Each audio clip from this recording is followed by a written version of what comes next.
Hello everyone, this is Betya, and today I'm back on the Mythic Minecraft server, and I'm going to be showing you how I'm making a massive manual kelp farm. So this is about 4 chunks of kelp. As you can see, it's just growing up below, and I'm just going to be showing you the basics of what this is based on. So this sort of farm, so it's just simply you break the kelp, it comes up, and the water streams will push it over, and then push it to the next one, pushing the next one, pushing the next one, and then it'll push along to just throw into our hopper.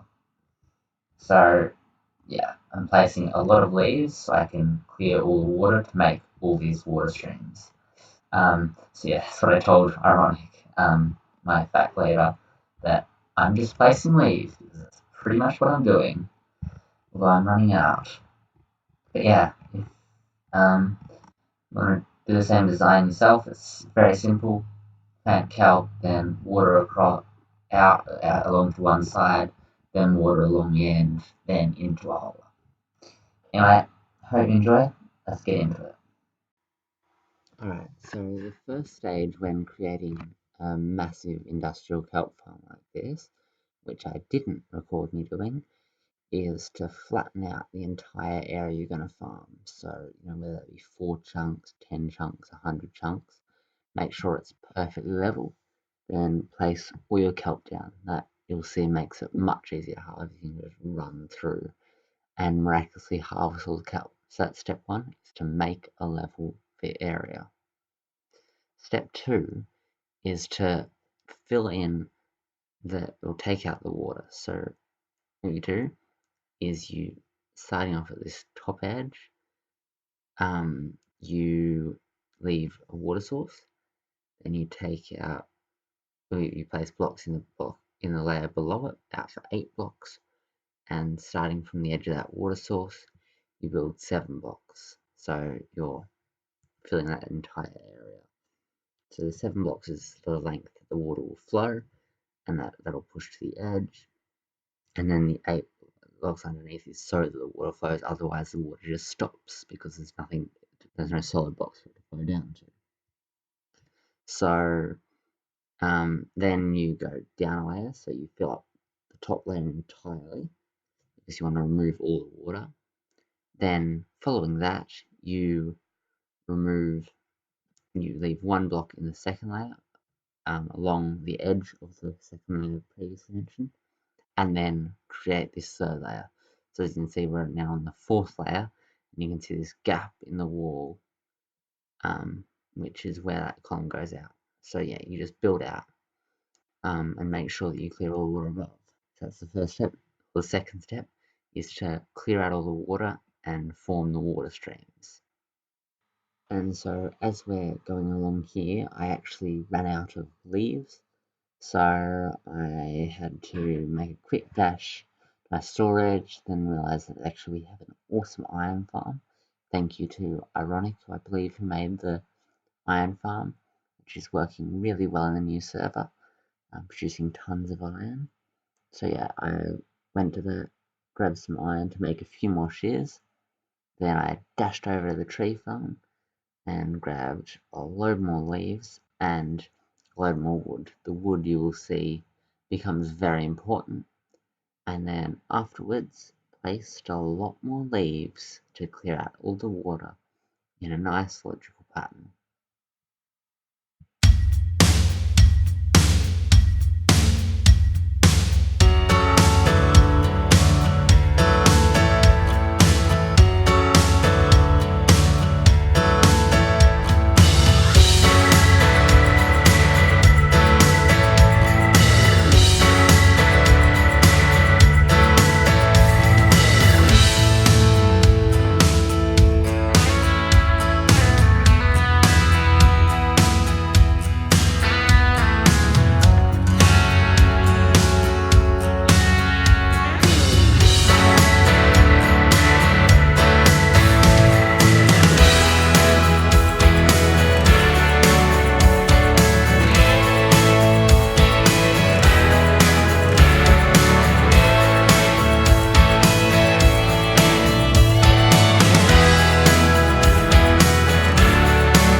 So after I've collected more resources, because as you'll see later, I'll still need a load of wood, an absolute ton of wood.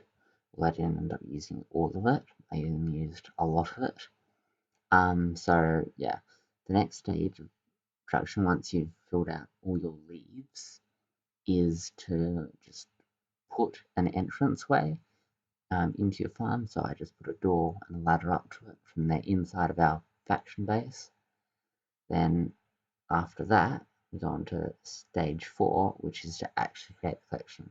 So you've set up the leaves so that you can just break them and let the water streams form.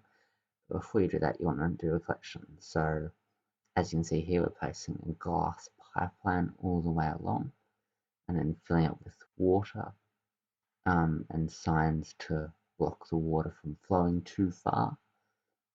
So that helps, obviously, and then obviously we'll later put in ice in the gaps underneath the signs to allow the water to flow across. So all the items are being pushed to one side and then flowing along, which obviously is the most efficient way to transfer the items. So yeah, make sure you completely get that set up and then flowing down to a certain point, which can go either into a super smelter or wherever.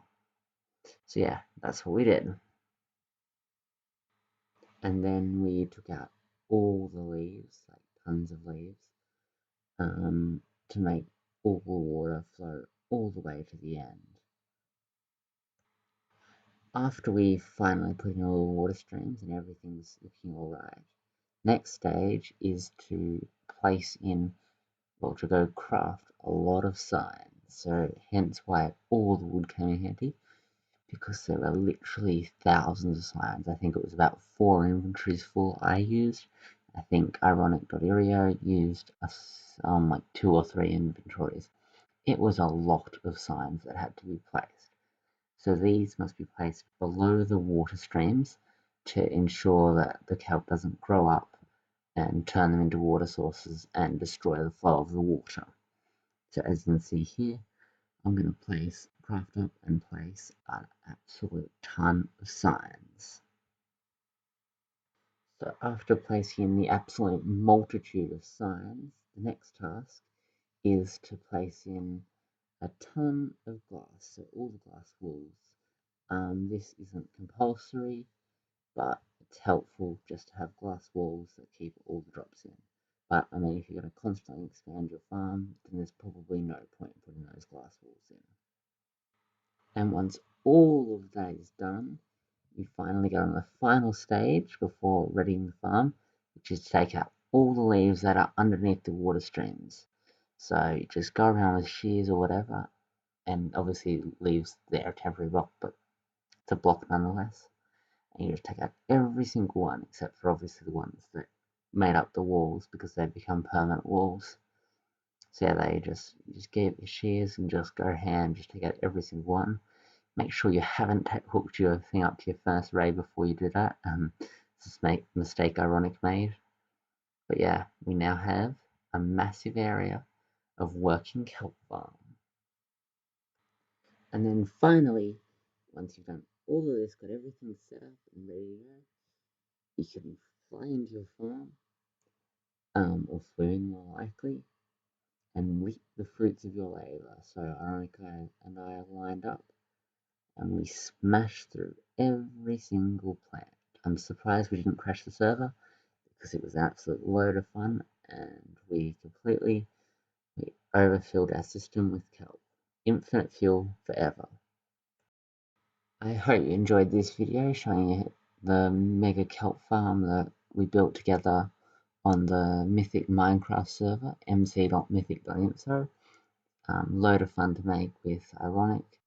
Yeah, so I hope you enjoyed. Hope you can use this sort of basic design.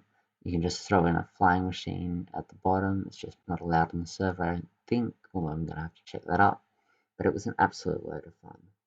So yeah, if you enjoyed, please leave a like and subscribe, like Deadzal here, who has been subscribed for over a year, and who I'm dedicating a mine to. As you can see, mining 1,000 blocks, found a few diamonds and some underwater caves. absolute load of fun. But yeah, thank you for watching. This has been Bagger to you, and goodbye.